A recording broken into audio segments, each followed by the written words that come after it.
Assalamualaikum, saya Nisa Rahmadianti. Saya akan menjelaskan tentang pembagian hadis dari aspek bentuk, sumber, dan mengikat atau tidaknya. Simak terus ya videonya. Pembahasan kita yang pertama yaitu ada klasifikasi hadis ditinjau dari aspek bentuknya. Ada hadis qauli, fi'li, takriri, sifati, dan hamimi. Hadis qauli adalah seluruh hadis yang diucapkan Rasulullah Shallallahu Alaihi Wasallam untuk berbagai tujuan dan dalam berbagai kesempatan. Khusus bagi para ulama usul fikih, hadis qauli adalah seluruh perkataan Nabi Muhammad Shallallahu Alaihi Wasallam yang dapat dijadikan dalil untuk menetapkan hukum syarah. Contoh hadis qauli adalah seperti sabda Rasulullah Shallallahu Alaihi Wasallam mengenai status air di laut. Diriwayatkan dari Abu Hurairah radhiyallahu anhu yang mengatakan bahwa Rasulullah Shallallahu Alaihi Wasallam pernah bersabda tentang laut. Airnya adalah suci dan makanya adalah halal. Yang kedua ada hadis fi'li. Hadis fi'li yaitu seluruh perkataan yang dilaksanakan oleh Rasulullah Shallallahu Alaihi Wasallam. Perbuatan Rasulullah Shallallahu Alaihi Wasallam tersebut adalah yang sifatnya dapat dijadikan contoh teladan, dalil untuk penetapan hukum syara atau pelaksanaan suatu ibadah. Umpamanya adalah tata cara pelaksanaan ibadah sholat, haji, dan lain-lainnya. Tentang cara pelaksanaan sholat, salah satu dicontohkan Rasulullah Shallallahu Alaihi Wasallam adalah cara mengangkat tangan ketika takbir di dalam sholat. Diriwayatkan dari Abdullah bin Umar yang berkata, "Aku melihat Rasulullah Shallallahu Alaihi Wasallam apabila dia berdiri melaksanakan sholat, beliau mengangkat kedua tangannya hingga setentang kedua bahunya, dan hal tersebut beliau lakukan ketika takbir hendak rukuk." Hadis riwayat Al-Bukhari. Contoh hadis lain dari hadis fi'li yaitu diriwayatkan dari Jabir yang berkata, Rasulullah Shallallahu Alaihi Wasallam pernah sholat di atas tunggangannya, kemana saja tunggangannya itu menghadap. Apabila beliau hendak melaksanakan sholat fardu, beliau turun dan menghadap ke kiblat. Hadis riwayat Bukhari Muslim. Hadis takriri adalah yaitu diamnya Rasulullah Shallallahu Alaihi Wasallam dari mengingkari perkataan atau perbuatan yang dilakukan di hadapan beliau atau pada masa beliau, dan hal tersebut diketahuinya. Ada kalanya dengan pernyataan persetujuan atau penilaian baik dari beliau, dan ada kalanya pengingkaran dari beliau. Diriwayatkan dari Abdullah bin Umar yang berkata, pada hari peperangan Ahzab, Nabi Shallallahu Alaihi Wasallam bersabda, "Janganlah seorang pun melaksanakan sholat asar kecuali di perkampungan Bani Quraizah." Maka sebagian sahabat melaksanakan sholat asar di perjalanan. Sebagian mereka berkata, "Kami tidak melakukan sholat sehingga kami sampai di perkampungan tersebut." Dan sebagian yang lain mengatakan, "Justru kami melakukan sholat pada waktunya, karena beliau tidak memaksudkan yang demikian pada kami." Kemudian perbedaan pemahaman tersebut disampaikan kepada Nabi Muhammad SAW, dan Nabi tidak menyalahkan siapapun di antara mereka. Hadis riwayat Al-Bukhari. Dari hadis di atas terlihat bahwa sebagian sahabat ada yang memahami larangan tersebut sebagaimana apa adanya, sehingga mereka tidak melakukan sholat asar kecuali sesudah sampai di perkampungan Bani Quraizah yang waktunya ketika itu telah memasuki maghrib. Sedangkan sebagian sahabat lagi memahami larangan Rasulullah Shallallahu Alaihi Wasallam sebagai tuntunan kesegeraan berangkat ke perkampungan Bani Quraizah. Dan karena mereka tetap melaksanakan sholat asar pada waktunya, dan Nabi Muhammad Shallallahu Alaihi Wasallam setelah melihat perbedaan istijat para sahabat dalam menafsirkan larangan beliau itu, tidak menyalahkan pihak manapun, yang berarti beliau mengakuinya. Inilah yang disebut sebagai takrir beliau. Dan yang keempat ada hadis sifati atau ahwali, yaitu hadis yang serupa hal ihwal Nabi Muhammad Shallallahu Alaihi Wasallam yang menyangkut sifat-sifat dan kepribadian serta keadaan fisik Nabi Muhammad Shallallahu Alaihi Wasallam. Contohnya yaitu diriwayatkan dari Abu Ishaq yang mendengar Al-Bara berkata, Rasulullah Shallallahu Alaihi Wasallam adalah manusia yang paling tampan wajahnya, paling baik akhlaknya. Postur fisik beliau tidak tinggi dan juga tidak pendek. Hadis riwayat Al-Bukhari. Dan yang kelima ada hadis hamimi, yaitu hadis yang berhubungan keinginan atau rencana yang akan dilakukan Nabi Muhammad SAW, namun tidak terrealisasi.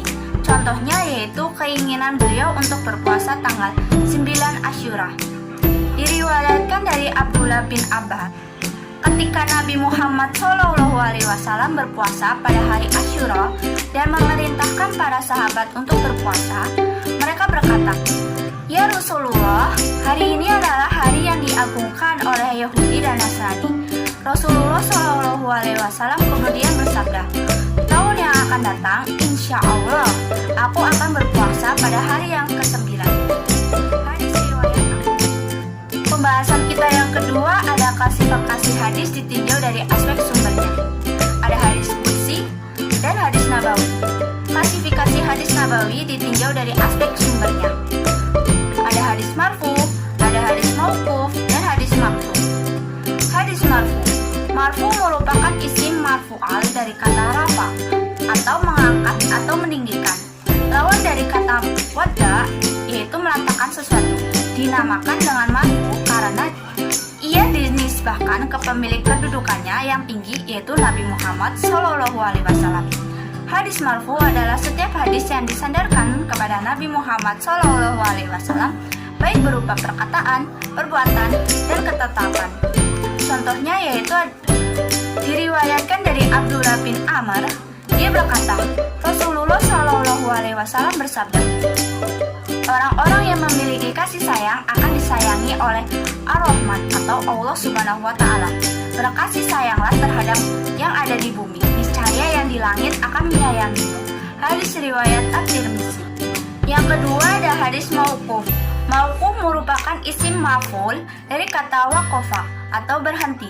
Dinamakan dengan mauquf karena rawi menghentikan hadis pada sahabat dan tidak melanjutkan ke Nabi Muhammad SAW. Hadis marfu adalah setiap hadis yang disandarkan kepada sahabat Nabi SAW, baik berupa perkataan, perbuatan, ketetapan, dan lain-lain. Contohnya yaitu diriwayatkan dari Abdullah bin Mas'ud. Dia berkata, "Sederhana dalam sunnah itu lebih baik daripada bersungguh-sungguh dalam kebidahan." Ayat Al-Baihaqi dalam As-Sunnah Al-Kubra, Al-Hakim dalam Al-Mustadrak dinyatakan syahih sesuai syarat Al-Bukhari dan Muslim oleh Az-Zabi. Misalnya perkataan Jabir radhiyallahu anhu, "Kami dulu melakukan azal di masa Rasulullah SAW." Yang kedua, jika tidak disandarkan ke masa Nabi Muhammad SAW, maka hukumnya mauquf. Menurut jamhur, misalnya perkataan Jabir, "Dulu jika kami naik, kami bertakbir, dan jika turun, kami bertasbih." Hadis riwayat Bukhari 2993. Perkataan sahabat seperti yang kami perintahkan begini, atau kami dilarang melakukan ini, atau termasuk sunnah adalah ini. Misalnya perkataan sebagian sahabat bila diperintahkan untuk mengenangkan azan dan mengganjilkan iqamah. Hadis riwayat Al-Bukhari 607 dan Muslim 378. Yang ketiga ada hadis maqtu. Maqtu merupakan isim maf'ul dari kata qataha atau memutus. Lawan dari wasola yaitu menyambung.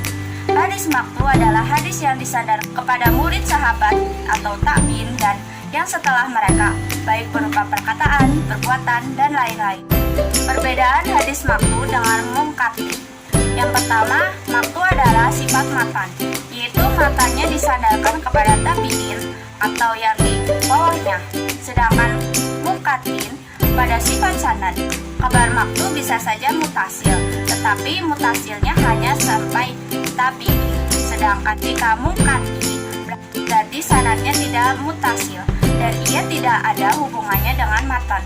Yang kedua, sebagian ahli hadis seperti Asy-Syafi'i dan At-Tabarini menggunakan istilah maqtu untuk munaqti, namun penggunaan ini tidak masyhur. Pembahasan yang terakhir ada klasifikasi hadis ditinjau dari aspek mengikat atau tidaknya. Ada khususiyah, risalah atau tasriyah, dan ghairu risalah. Hadis khususiyah yakni hadis yang khusus ditujukan bagi pribadi Nabi Muhammad SAW, tidak untuk umatnya. Contohnya adalah kebolehan beristri lebih dari 4 orang bagi Nabi Muhammad SAW dan larangan atas umatnya. Ada ayat Al-Quran yang membahasnya tentang ini, yang artinya, wahai Nabi, sesungguhnya kami telah menghalalkan bagimu istri-istrimu yang telah kamu berikan mas kawinnya, dan hamba sahaya yang kamu miliki, yang termasuk apa yang kamu peroleh dalam peperangan yang dikaruniai Allah untukmu.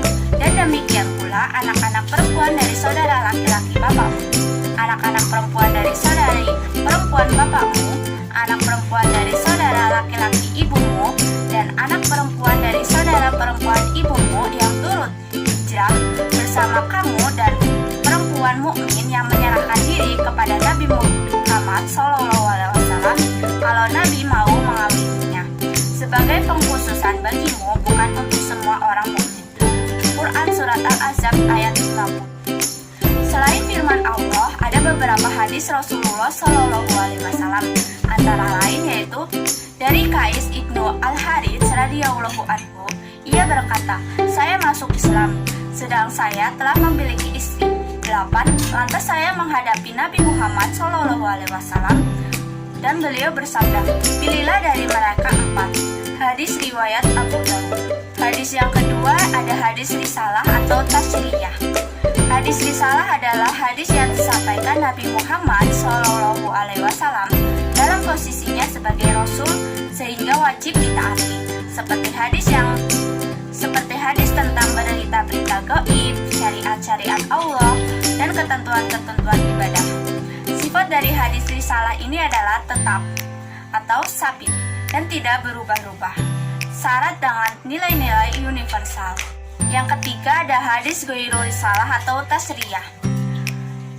Ghairu risalah adalah hadis yang disampaikan Nabi Muhammad SAW dalam posisinya sebagai manusia biasa sehingga boleh tidak diikuti, seperti hadis tentang pengobatan, kedokteran atau medis, ilmu tentang pertanian, segala yang berkaitan dengan kegiatan dan kebiasaan sehari-hari Nabi Muhammad SAW.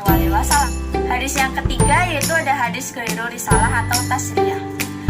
Ghairu risalah adalah hadis yang disampaikan Nabi Muhammad SAW dalam posisinya sebagai manusia biasa sehingga boleh tidak diikuti, seperti hadis tentang pengobatan, kedokteran atau medis, ilmu tentang pertanian atau urusan dunia, segala hal yang berkaitan dengan kegiatan dan kebiasaan sehari-hari Nabi Muhammad SAW, segala hal yang berkaitan dengan kebijakan-kebijakan yang sifatnya parsial temporal. Sifat dari hadis risalah ini adalah berubah-ubah atau mutahawil, bersifat lokal, temporal, dan kondisional. Contoh hadis ghairu risalah atau tasriyah tentang ilmu pertanian diriwayatkan oleh Anas radhiyallahu anhu bahwa sesuatu ketika Nabi Muhammad SAW melewati sahabatnya yang sedang mengawinkan kurma, lalu beliau bertanya, apa ini? Para sahabat menjawab, dengan begini kurma menjadi baik, wahai Rasulullah. Beliau Nabi Muhammad SAW lalu bersabda, seandainya kalian tidak melakukan seperti itu pun, niscaya kurma itu tetaplah bagus. Setelah beliau berkata seperti itu, mereka lalu tidak mengawinkan kurma lagi. Namun kurmanya justru menjadi jelek. Ketika melihat hasilnya seperti itu, Nabi Muhammad SAW bertanya, kenapa kurma itu bisa menjadi jelek seperti ini? Kata mereka, wahai Rasulullah, kau telah berkata kepada kita begini dan begitu. Kemudian beliau bersabda, kamu lebih mengetahui urusan duniamu. Hadis riwayat Muslim nomor 2363. Sekian pembelajaran yang dapat saya sampaikan. Semoga ilmunya dapat bermanfaat bagi kalian ya. Jangan lupa untuk share video ini biar video ini semakin bermanfaat. Terima kasih. Wassalamualaikum warahmatullahi wabarakatuh.